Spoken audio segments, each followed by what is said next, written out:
So Dr. Lacey is 97 and has led an extremely active and productive life, and we're just thrilled that he's able to join us each year in commemoration of this program. This is a program that started with Tom and Peggy O'Neill and John and Terry Lacey, and I don't know. Oh, there's Tom and Peggy, and so we've been very fortunate to bring in very entertaining speakers each year, and this is no exception this year with Doug Silver. I first met Doug in 2001, I think, at a SME reception, and asked him if he would help us sort of focus a strategy for the department and get things reinvigorated. And Doug has certainly been a champion for us all those years. He's had a very interesting and eclectic career, starting with a degree in zoology and geology from University of Vermont. He actually got his education at the University of Arizona, but he's got the degree from Vermont. So. Very good, very good. I haven't heard that one. And so, you know, we'll let Doug regale you with some of the stories, but he is a true champion of education, and this is our 125th anniversary of the Arizona School of Mines.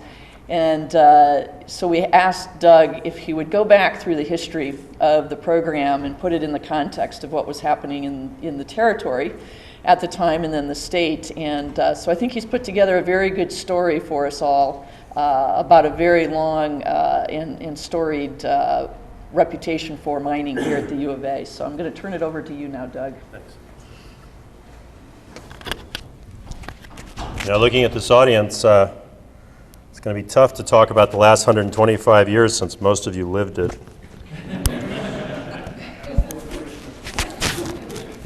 Well, thank you very much. It's an honor to be asked to speak. I've been tasked with talking about the 125 years, and it's actually very interesting because you can't just do it at one level. It's not a matter of looking at a timeline of, you know, how many buildings they were building at the university or, you know, where they were building mines. It's a combination of how Arizona was evolving as a state, and it involves metal prices, involves 1,000 different things. And my first cut, I had the talk concisely cut down to 4 hours, and Mary told me to shorten it further, and sometime around 2:30 in the morning this morning, I got it down to just under an hour, so bear with me. There we go, let's try it this way. Aha! Okay, so first of all, let's talk about the 1880s, and I know we have a lot of young students here, and you know, you guys barely think back to the 1980s. So going back even 100 years further, you have to understand what was going on in this state, which, by the way, at that time was not a state. It was a territory in 1864, and the state population was 10,000 people. Now, I would caution you that I would bet that would be 10,000 white people, as opposed to the Indian population as well. The natives, the Apaches, Navajo, Hopi, I think they would probably set the stage a little earlier. But around the 1880s, Arizona was being invaded by the white man and really began the modern history. The Civil War had just ended. Tucson at that point was the territorial capital and continued to be so for a few years before some of the politics moved it up to Prescott. But the most important thing from our perspective as mining people is that in those days the mines were built by individuals. They were prospectors who found things and built the mines. The big corporations that we think of today who commandeer the industry were not an entity at that point. It was really one man, one mine sort of approach. Exploration was principally focused on precious metals in those days. Yes, they knew about the copper in Arizona, but nobody was really chasing it because copper prices were measured in cents per pound. The state of education in Arizona was horrendous. The mining law of 1872 had been implemented, and for those of you who weren't around during those days, the purpose of the law was to encourage mineral development, particularly in the West, which at that point was you know, very much a frontier sort of terrain.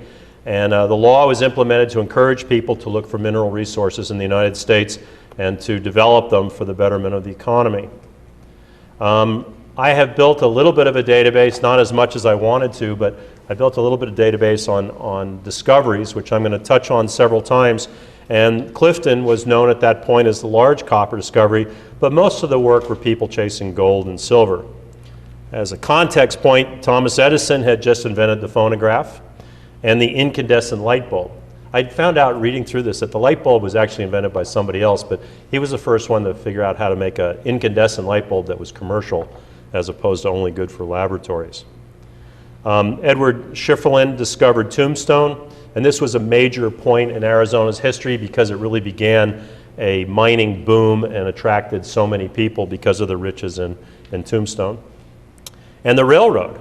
Railroad was the primary form of mass transportation. It had just reached Tucson, which legitimized the towns. Whenever a railroad finally got to a town, all of a sudden that town would grow into a city, and it really legitimized it. And finally, James Douglas, who, those of you who know Arizona history, he played a monumental task. He was working for a metal trading firm called Phelps, Dodge and Company, and they decided to look at buying copper mines, and he bought Morenci in 1881. And with him doing that, he then went on a tear buying mines, and he really ushered in the end of the frontier era, and really the era where corporations commanded the natural resources as opposed to individuals. So here's some high science.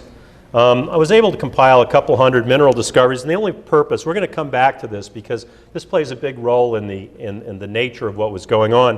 And as you can see in the early 1800s, precious metals, which were in red, were the primary focus, and that copper and other metals were of lesser concern during this time period. So what was going on at the University of Arizona? And this is fascinating.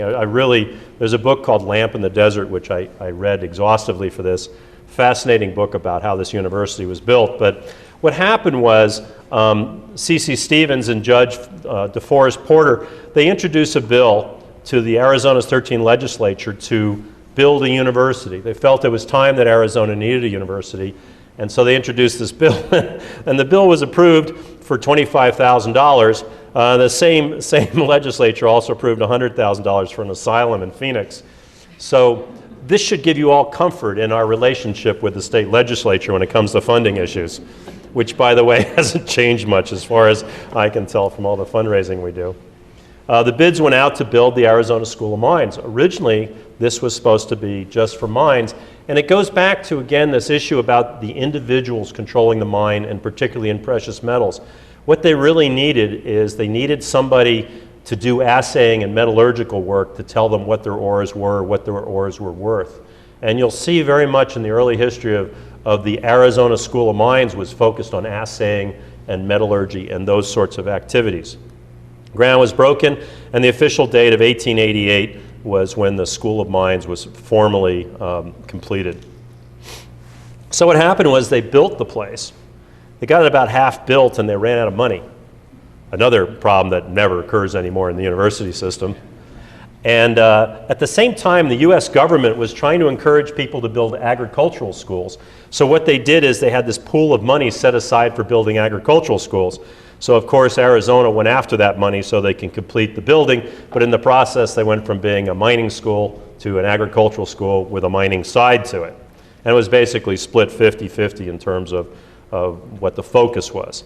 In October 1st of 1891, they had Dr. Theodore Comstock as the first dean of the School of Mines, 6 professors and 32 students. And Fort Lowell also closed in that same year, and you're going to hear a lot more about the name Lowell before we're done. They had 31 students, but it was really interesting is that because education was so poor in Arizona, most of the people never made it through 9th grade. So the university, as we think of it, was nothing like that. They actually had like a giant prep school where they would put these 9th graders and they would prepare them. They would teach them the subjects they need so that their educational level got to a point where then they could actually become a university student. And this school lasted for many decades because the educational level in Arizona just wasn't high enough. Old Main, as you know, is the first building that was built on campus, and they actually built a mining annex to it, which is no longer there, and that cost about $3,000. And finally, a couple years later, Dean Comstock became president of the university. basically this guy was pretty political, and he made a power play, and Professor Gully, who hired him and who was head of the ag school, he got him fired effectively and became president of the university in the process. So if anybody questions the devious way of miners, we once again have proven ourselves. It's really quite good. So here's a picture of Old Main, and I've got a lot of pictures here because we're covering history. Here's a picture of Old Main when it was first up. Here's the first logo. And this is a really interesting picture. A couple things to notice. First of all, you can see Old Main again, and off to the left you see another building with a pipe on the top. That was the pump house. That was a very important thing because it got water to the university. But I think at the time that this was built in 1891, there was not a Department of Landscaping. And all the pictures you see from here, these people wiped out everything. I think they probably had people going around picking up lizards too and throwing them off. It's just this big building in the middle of nowhere. And the building, or the land, by the way, that this was put on, part of the deal was the government would put up the money, but the town had to find the land. And they had, I think it was 40 acres that was offered by 2 gamblers and a saloon owner, which is where Old Main was built. Here's a picture of Theodore Comstock. For those of you who are well versed in mining, I don't believe he's related to the Comstock of Nevada fame. I looked into it. It appears to be a different family line or something. And Frank Gully, who's mentioned here, he was actually the first professor at the university who tried to build the whole university. Here's what the furnaces looked like, and this is about the extent of the School of Arizona. I mean, think about what you have these days versus what they had then. And I'm amazed they took a lot of pictures back then, but this is a mining lab. I'm not sure, but I think that piece of equipment in the middle there is some sort of Whiffley table. Also, by the way, as we go through these pictures, watch the way people dressed. It's really interesting how the dress changes. And here was the chemistry lab. And then this is a famous photo of Geronimo, taken in 1884. Geronimo surrendered in 1886. So a year after the university was built was when Geronimo surrendered, which is, of course, a big issue in Arizona. So again, think about how primitive everything was going on at this point. You have this state with 10,000 people and they want their own university. It's pretty impressive. This is the mining annex, which was also called the stamp mill. And it was later moved, but it had a 100-ton capacity, and they used it for crushing samples so that they could study the metallurgy and then the assaying. It looks like the university did a brisk business doing assays back in those days. And here's the first annual report for the Arizona School of Mines. And on the right is the table of contents simplified. And again, you notice that they had this instruction area where they're teaching people how to do assaying. Most blowpipe practices have to do with metallurgy. There's chemistry. But notice that even though it's a school of mines, they're teaching geology, mineralogy, petrology, and the other aspects of it. In those days, they really didn't differentiate between applied engineering and geology or geosciences the way we do today. They also were trying to initiate some research. They were researching the Catalitas, Santa Ritas, which makes sense. They're nearby. And remember, in these days, horses were the major form of transportation. For some reason, they were studying caliche, and they were also studying the Aravaca district for wolframite. And then they made the case in the annual budget that they wanted to do a statewide or a territory-wide assessment of the mineral potential. You'll notice they have an entire section on testing and assaying millwork. And then correspondence was interesting. Here they're starting a university, so they're inviting people to come and learn at the university. And at the same time, they're getting buried with questions about, what's this rock? Is it worth anything? And it sounds, when reading the old papers, that they spent a lot of time responding to people saying, no, it's not worth anything. And then they wouldn't get any donations for the university that way. So just told everybody it was high grade, send us more money. And then finally, because they had geology program as part of the School of Arizona, what they need is they needed a museum of mineral specimens. One didn't exist. You think about it, every mineral museum has to start somewhere, and here you have a territory where you have very few people, and most of them are hanging on by their teeth to just survive, and they had no rock collections. So they started building this rock collection, and in their first report to the state, they asked if they could have funding to build a mineral museum. Here's a picture. This doesn't show that well, but Here's a picture of their first football team, for those of you who are big Wildcat fans. And if you can see it better there than I can here, but after the person's name, they talked about what their studies were. And apparently the miners were on the front line of the football team. Love the uniforms too. I really wish we'd go back to this look. I mean, seriously, don't they look like a bunch of people from the local penitentiary? And here's one of the surveying classes. I don't have the date on this one.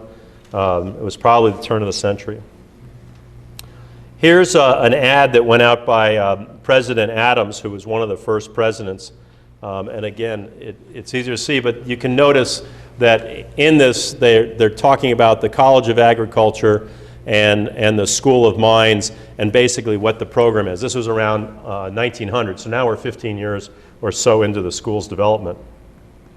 And here's actually a layout of the Arizona School of Mines, what it looked like. These were really small programs with very few people. And it continued that way for a long time because remember, again, you have a very small population in the state, but the population was growing because the success at Clifton, the success at Tombstone, the success up in Wickenburg was starting to draw people west. It was like a second wave that came after the California gold rush. And a lot of that wave included people from the Deep South who were leaving the Deep South after they lost the Civil War. And this is a good example. This is again, talking about the degrees, and you can see there's a Bachelor of Science in Mining Engineering, and there's a Bachelor of Science in Metallurgy. They probably should have called it the Arizona School of Metallurgy because it appears the focus was really on more of that than just straight mining. But even the College of Agriculture, I mean, they had civil engineering, mechanical engineering, and agriculture. Normally we wouldn't think of things that way. And then you see the preparatory school at the bottom, which again was meant to get people with a 9th grade education up to one where they would qualify for university education. And in the first list of students, there were students in here that were 16, 17 years old, some very young people. So the university is now up and running. Arizona is thriving with the mining industry, and now we have this middle period. And I've made this middle period about 50 years long for good reason.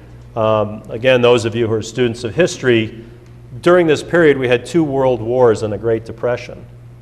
It was not a good time to be building economies. It was a time when people were trying to save the world from each other. In 1900, the population was 123,000 though. So in 15 years, we've gone from roughly 10,000 to 123,000. That's a lot of people moving. In 1906, everyone who graduated with a mining degree's name was Roy.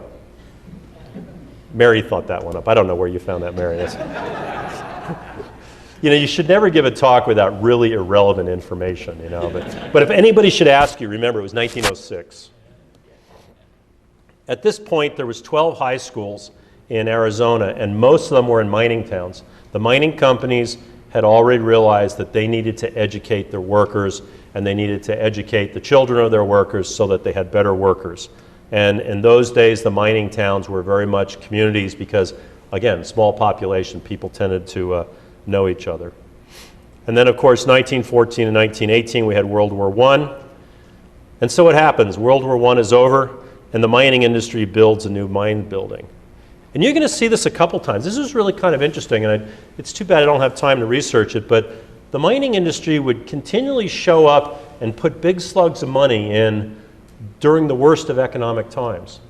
And this is a good example of it, and the building is the old engineering building.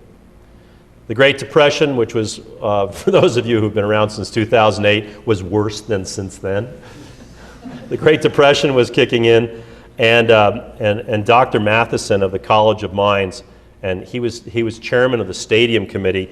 He got $54,000 out of $75,000 out of 10 mining companies to build the football stadium. You know, Arizona has a long history of supporting football. And what he did is he actually went to New York. In those days, the big mining companies were all based in New York.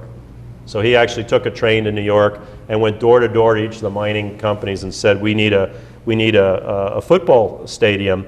And they kicked in this money. But look at the year. It's 1929. So it's the beginning of the Great Depression, and the mining companies are funding football stadiums. That's pretty interesting. The first PhD in geology was issued to Herbert Aldering and Nels Peterson in 1938. And then again, we jumped into another world war. And again, for the young people, during the World War, everybody went, everybody volunteered. It wasn't like the Vietnam War where everybody tried not to volunteer. In those days, when there was a war, everybody signed up. The young men would jump on it.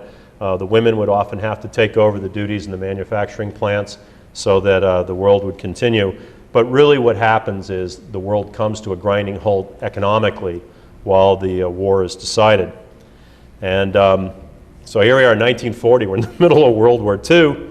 Phelps Dodge donates another mining engineering building, always showing up when it was needed most. It's really interesting. And you know, it's a great testimonial to the faith and the importance of Arizona, University of Arizona, to the mining companies.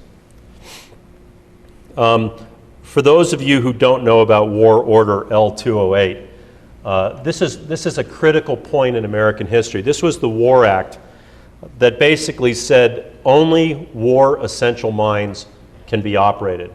So everybody, and there was a lot of people chasing gold and silver in those days, all those mines were shut down. The government ordered the shutdown of all those mines. Copper mines stayed because they needed them for making brass and bullets and stuff.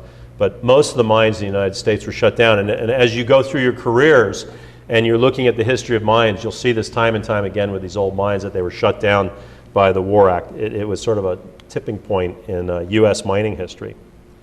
1943, the Arizona School of Mines graduated its first woman, who was Blanche Elise. Her name was Peggy Lightower, and she passed away this year, which is kind of interesting. The GI Bill. I had the privilege of talking to an alumni who was here in the late 40s and early 1950s. And what I didn't know about the GI Bill, I mean, we all know the GI Bill now. You go, you fight for the country. They'll help fund your way through college, right? That's what you know about it. Prior to this time, the only people who ever really went to college were people who were wealthy or elite. The common blue-collar worker would never contemplate going to college. It was not something that was done. And when the GI Bill passed, it allowed anybody to go to college. And again, it was a game changer. And it was quite interesting talking to this gentleman about University of Arizona. He was in the mining school post World War II, around 1950 he was here, because he said you had two generations of people going through classes at the same time. You had the young kids plus you had the vets. And I said, well, did that create problems? And he said, no, because we were in better shape. The vets were in better shape and we were older and more mature. And he said, the real problem for the young kids were that the women on campus preferred the vets. And listen, 1950, the population of Arizona is now 750,000 people. That's amazing that you've gone in 50 years, you've grown so much. So just imagine in your head what's going on with all these people moving in the state. The needs of the state are growing, the availability of students is growing. And what a lot of people don't know is that after World War II, the Department of Defense started pumping big money into the Phoenix area and into what we call the military complex. A lot of that activity was going on in Arizona. Well, why is that important, other than us having this huge, aerospace industry that continues today? And look at the other colleges and the universities and departments and the universities that service that sector. It also, when people are funding stuff for war machinery, it means you need more metal. And so part of putting in Arizona was put people closer to the metal. And of course, with our copper industry here being such a critical wartime commodity, it all made a lot of sense. So a lot of these people that were flowing in post-World War II were actually related to defense industries. And meanwhile, I haven't gone into the 4 Cs. I haven't talked about the cattle industry and the cotton industry because this is about mining today. But those were areas that were also growing very quickly. So let's go back to this figure that I've shown you before, and you can see the middle years when there were very few discoveries. Everybody was off to war, Great Depression, and then we start going into a new era where all of a sudden you're seeing a rise in base metal discoveries, and that really started to occur around 1950-ish, late 40s, early 50s. For those of you who saw Mary's talk, Mary, this slide really complements what you were talking about earlier. This is a slide of porphyry copper discoveries in the world. And the importance of this is that if you look at the Arizona ones, which occurred in the early days, you can notice that most of the discoveries, or a lot of the discoveries, were found in Arizona. This was very early stage stuff. And then as the world went on to this global expanse looking for porphyries all over the world, Arizona still had a number of very, very significant ones, but the number of ones found elsewhere was even larger. So here's what the Mechanical Engineering and Hydraulics Laboratory looked like in 1947. And remember, again, in those days, there were not a lot of schools or departments, so there was a lot of overlap in lab equipment and in classes and in instructions. Here is a lab that looks like 1930s based on the dress they're wearing. Gary, very simple labs, nothing complex. For the younger people in the audience, notice there's no computers. Here's the assay lab around the same time. And here's an ore dressing lab. So these weren't very big programs, even back then. And here's the mining lab. I have no idea what that piece of equipment is in the foreground. Anybody know? I don't know what it is. Is that what it is? Yeah, maybe so. I think that still one's here. Isn't that still here? You're still using it, right? So in 1918, which I told you is when the mining companies helped build the mines and engineering building, they contributed $130,000. And I know a lot of you aren't economists, but $130,000 in 1918 is a lot of money. It's a heck of a lot of money. Be measured in tens of millions today. So in 1919, Butler formed the Geologic Museum, and he had collected most of the samples that formed the basis for it. And as far as I can tell, this collection you're seeing here was his collection. Subsequently, other individuals and other mining companies added this collection, and it grew very quickly into the large collection it is today. But he spent a lot of time collecting samples all over the state for the students to use to learn about rocks and minerals. Now, this is one of my favorite ones. This is Blanche Peggy Lightower, who was the first female mining graduate in 1943. And I'm really sorry to say that I've been in many of the labs here, and you women don't wear pearls anymore when you're working around a furnace. Really quite sad at the dress code, how it's degenerated. She was also a pilot. She's a fascinating lady. We had interaction with her family looking for these pictures, and she was quite an amazing person. Okay, so 1950 to current. 1952, the first geologic engineering student graduated. The San Javier mine was leased in those days by the University of Arizona. It was owned by a private company. And it was leased, obviously, to train miners.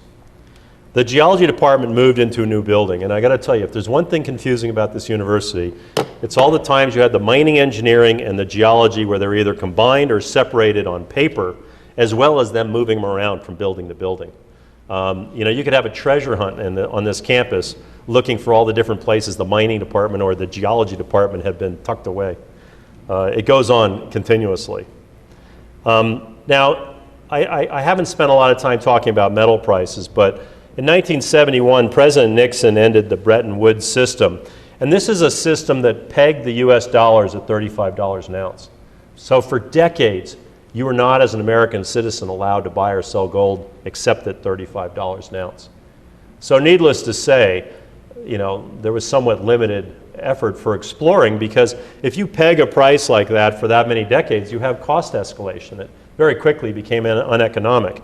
However, when they quit doing that, the modern gold era, which a lot of us older folk here started our careers in, really took off. In 1974, Arizona was producing 60% of the U.S. copper, and it's still, other than Bingham, it's really the center focal point for copper produced in the country. 1975, the university acquired the mine, the SX mine, and again, it continues to be a major asset in the mining department. Roz is here somewhere. Where's Roz? There's Roz. Roz has his new building. running people through, whether for MGE training or doing various esoteric studies for groups that we can't name. You know, that mine gets a lot of use. And there's only, is it still 3 mines in the U.S., student mines? You got Missouri School of Mines and us. Yeah, there's only three training mines in the United States. So it plays a major role. And curiously, not only because of Roz's good work, but it draws people to the university as a consequence of having this unique facility.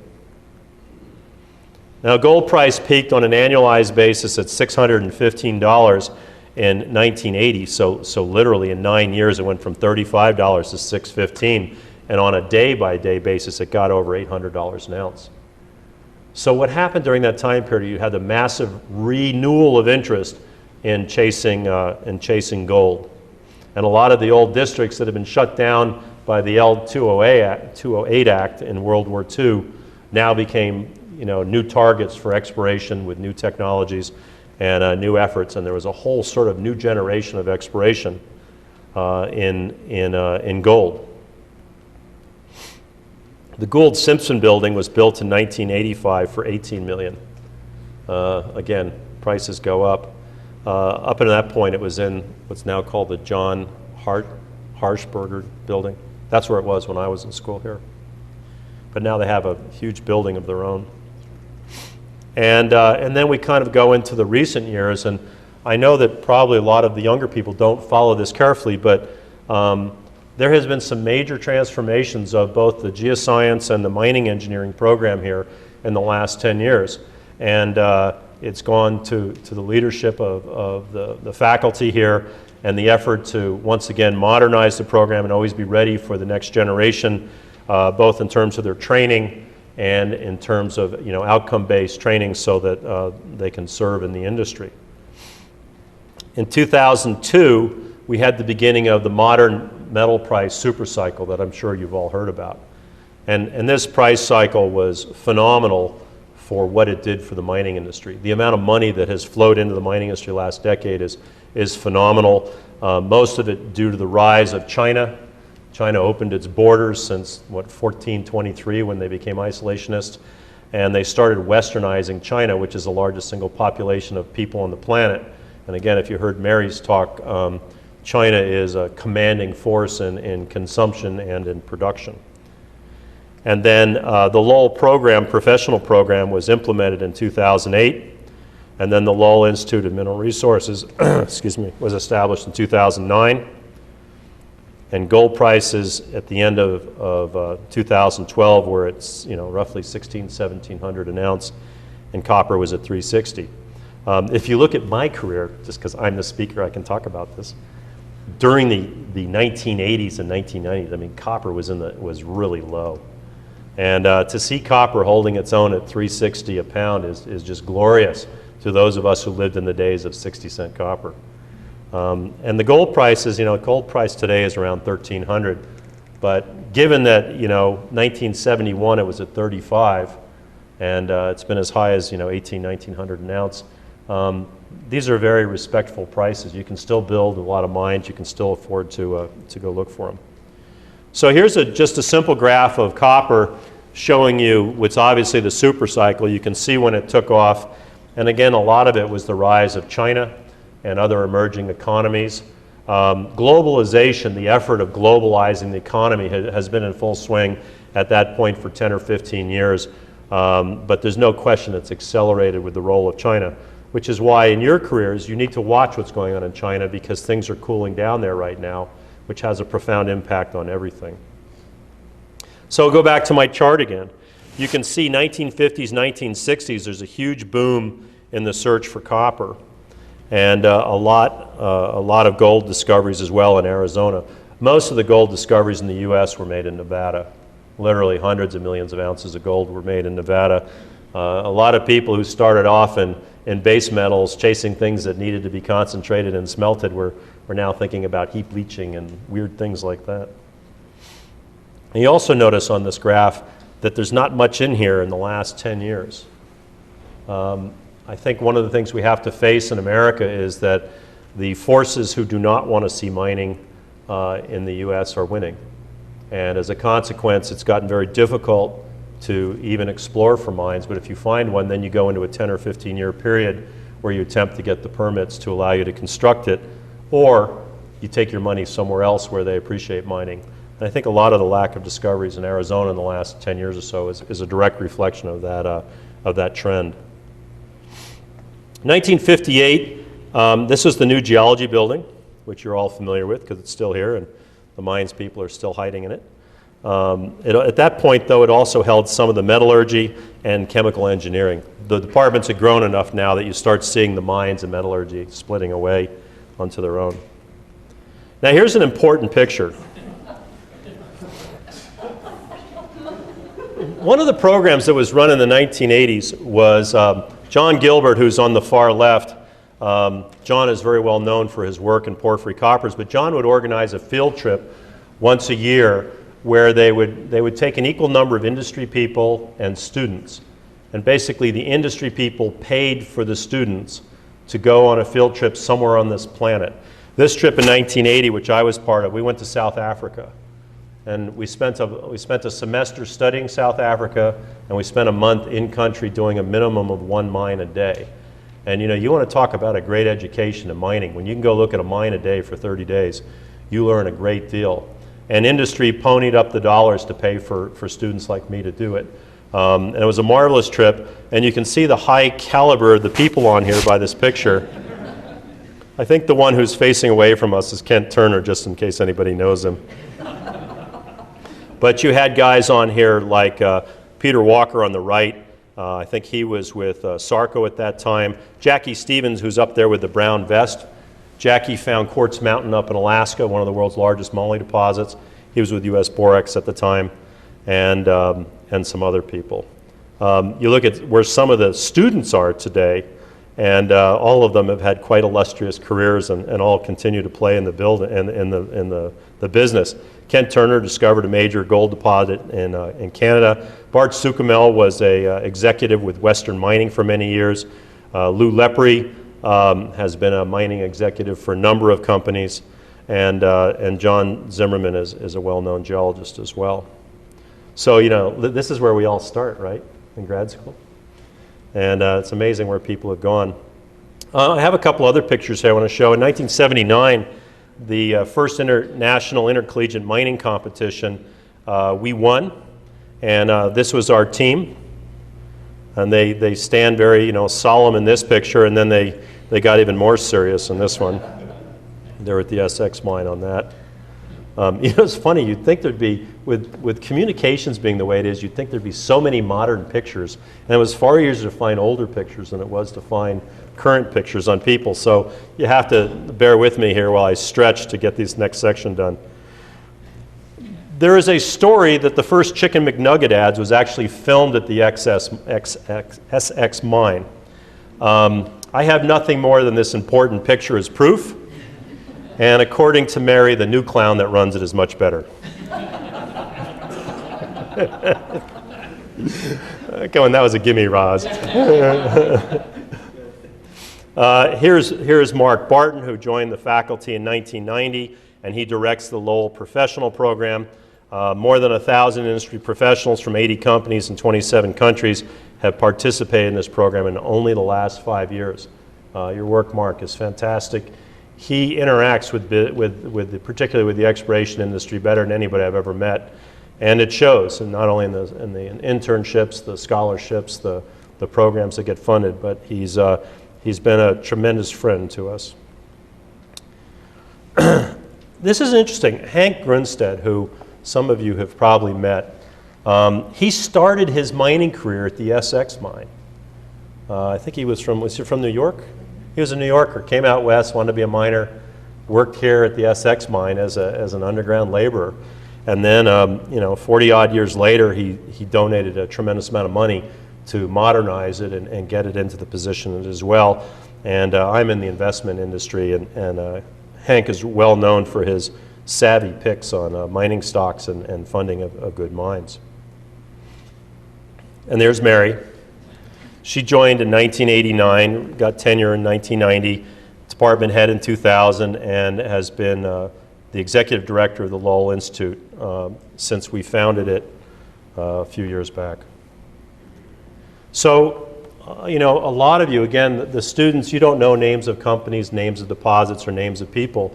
But when you actually, so these next couple slides are more for the older people here, but when you look at the people who've graduated from here and what they did with their careers, it's an impressive list. So here's a list of the ore finders. Just a couple, I want to highlight a few people here. Art Barber is in his late 80s. He's the gentleman I talked to who was here in the 50s. Just for the record, Art was an executive vice president at Anaconda Copper Company for many years and continues to fleece me every month when I play poker with him. One thing about those geologists back then, you know, they'd go out in the field for the entire summer. They would go out when the snow melted and they'd come back when the snow flew. And the only thing they could do at night was play cards. And I played cards with a couple of these 80-year-olds. You don't have a chance in hell. These guys are good. But it's because they spent so many field summers playing cards out on site.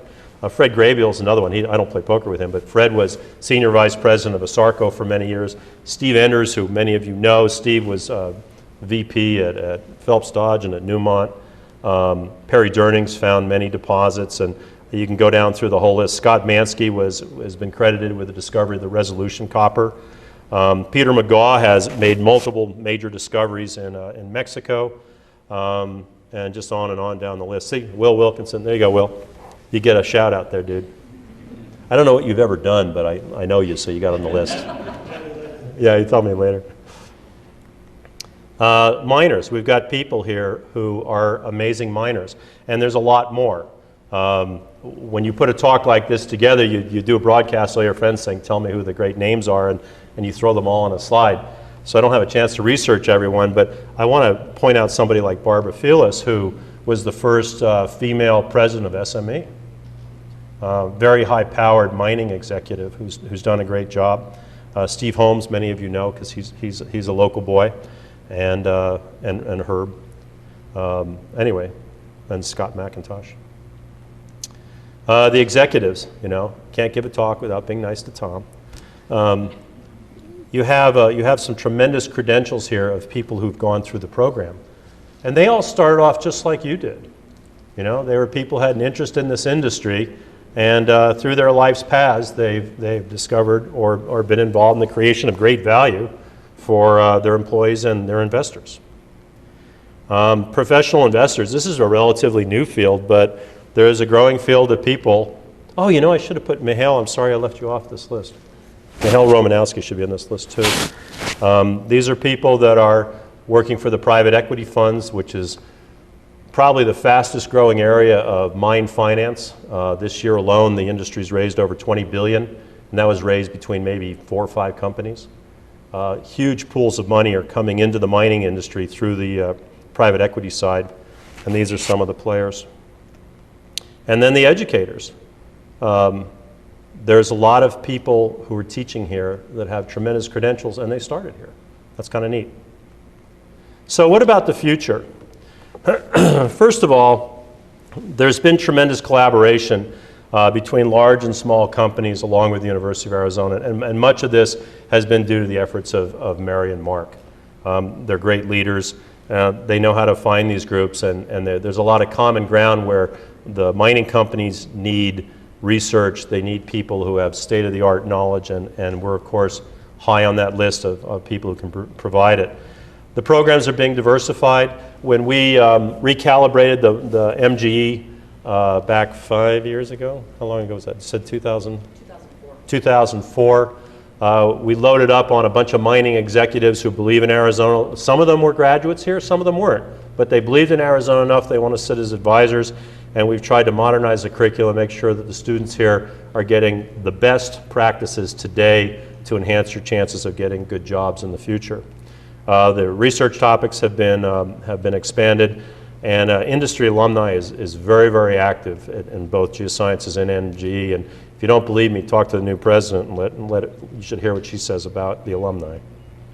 Women are playing a much larger role in all professional positions. I mean, Mary's in charge of at least 30 mining CEOs as far as I can tell. You guys have the benefit of computers. You know, a lot of us start out drawing cross sections by hand and thinking that the polygonal method was the way to calculate reserves. That's changed. The internet sped up communications. It's amazing how much stuff has changed in the last 10 years. Forget 125 years.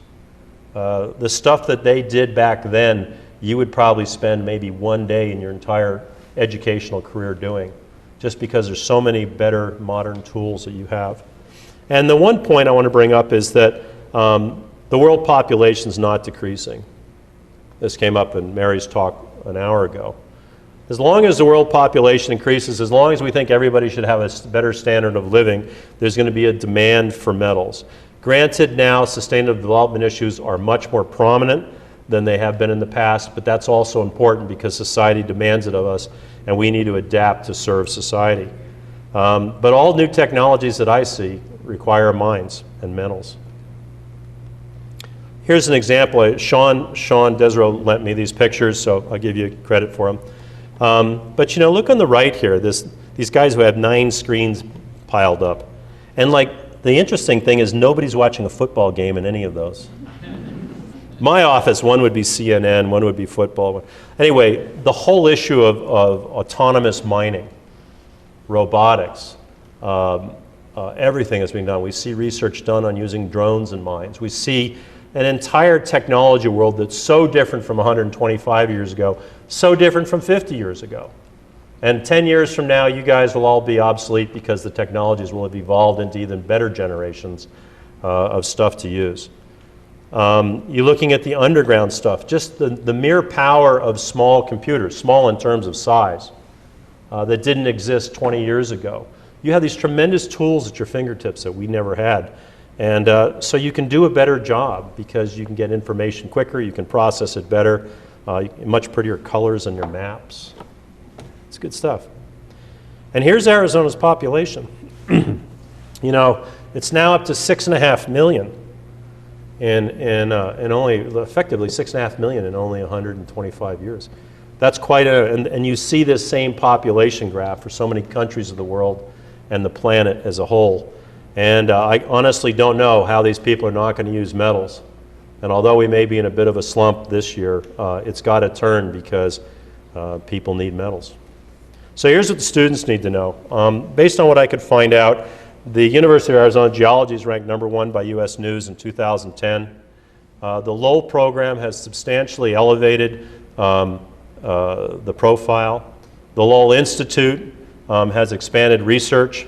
Cross-college collaborations, which are not traditionally the hallmark of universities. University colleges tend to be fairly territorial. Mary's broken that down, and the cross-college collaboration is phenomenal. And what it does is it makes mining stronger because we have more expertise we can tap into. And we can interact with more people who don't know mining, which hopefully will develop goodwill. Large alumni involvement, not only into the input of the curriculum. We don't think you need 6 semesters of calculus anymore. There's sponsorship in many different ways, and we continue to work on more ways, and the recruitment for careers. You look at the programs we have with other universities around the world as well, and it's all making a better and a more efficient network.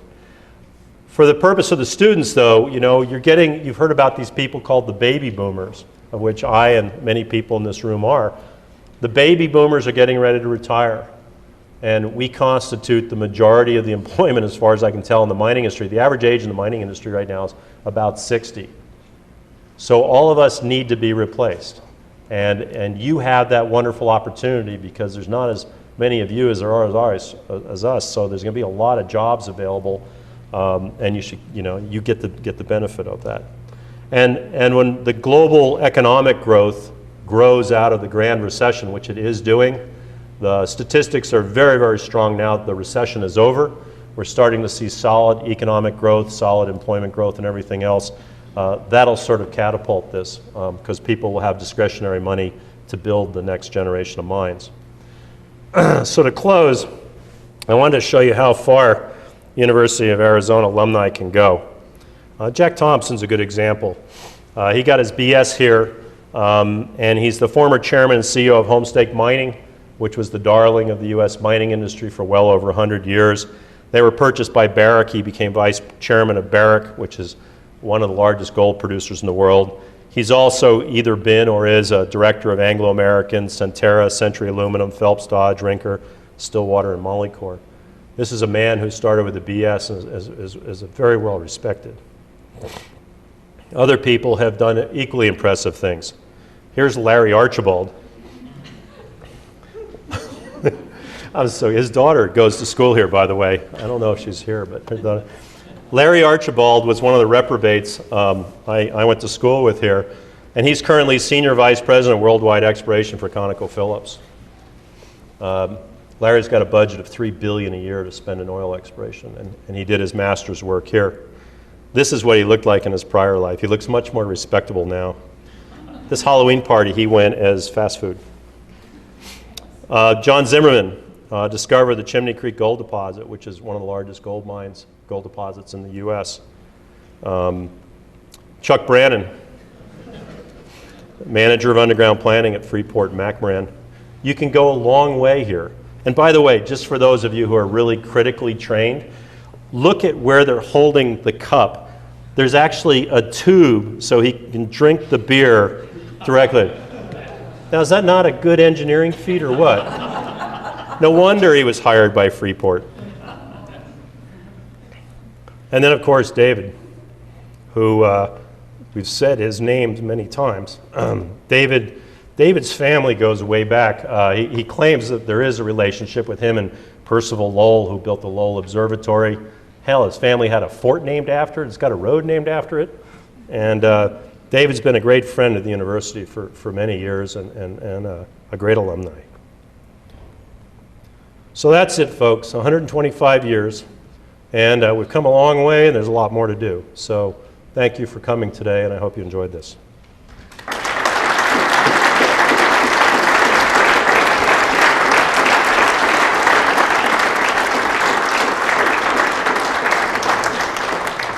The quiz will be in 10 minutes, just on the dates and events, okay?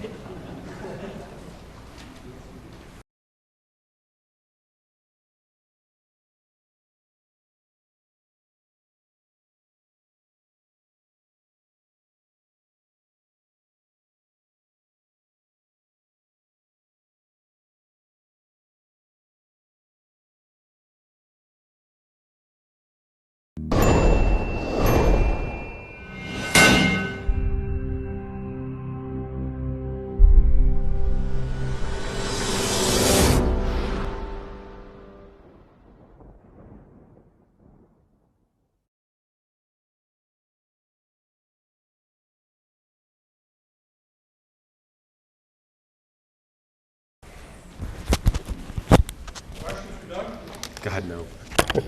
Sure. Anybody have any questions? Apparently, I was very comprehensive. We always have a gift for the Lacey, good. Lacey lecture, Doug. So please open that and see if you remember what those things are supposed to do.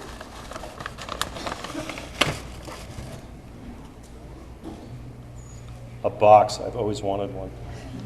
Do you remember? It's a Brun compass, yeah. I used to use one of these. Oh, go on. No, seriously, these are very important tools. You know what we used to do? I worked in Ridgecrest, Arizona, which is where the China Lake Naval Center is there. And at lunchtime, the pilots would be flying down the valley below us. We were up on the peaks, and we'd flash them with our Bruntons. And there would be 6 planes, and we'd be flashing them because we're very clever. And then we're watching, and like 10 minutes later, here comes 5 planes. And I turned to my friend, and I said, weren't there 6? And he went over us about 100 feet at supersonic speed. So yeah, I know what these are for. Thank you very much. Thank you for coming, Doug. Doug, again, thank you very much for putting this history together for us.